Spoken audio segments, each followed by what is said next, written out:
बातमीपत्रात आपलं स्वागत आहे। करमाळा पोलिसांनी अज्ञात चोरट्यांचा कुशल पद्धतीने तपास करून दोघांना जेरबंद करण्यात यश मिळवले आहे। त्यांच्याकडून चोरीस गेलेले सोन्याचे दागिने जप्त करण्यात आले।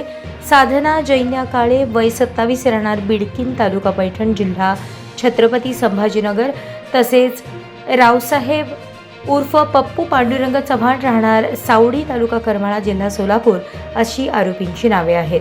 एका महिलेचे 10 लाख रुपये किमतीचे सोन्याचे दागिने चोरून नेले होते। याचा तपास करत संशयित महिला चोरट्यास अटक करण्यात आली। तिच्याकडून 6 तोळे 7 ग्रॅम वजनाचे दागिने जप्त करण्यात आले। या घटनेतील आरोपीला पकडण्यात यश आले।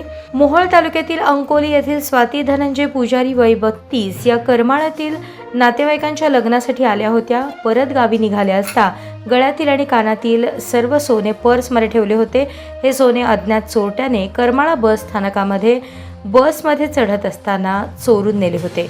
पर्समध्ये 25 ग्रॅम सोन्याचा राणीहार, 27 ग्रॅम वजनाचे सोन्याचे मोठे गंठण, 10 ग्रॅम वजनाचे सोन्याचे चोकर, 5 ग्रॅम वजनाचे कानातील झुबे असा 10,05,000 रुपयांचा सोन्याचा मुद्देमाल याचा समावेश होता। याबाबत स्वाती पुजारी यांनी करमाळा पोलिसात फिर्याद दिली होती। करमाळा पोलिसांनी तांत्रिक विश्लेषण करून सीसीटीव्हीच्या सहाय्याने तपास केला। साधना काळे हिला संभाजीनगरमधून पकडले। तिच्याकडून चोरीचे सर्व सोने हस्तगत करण्यात आले आहे।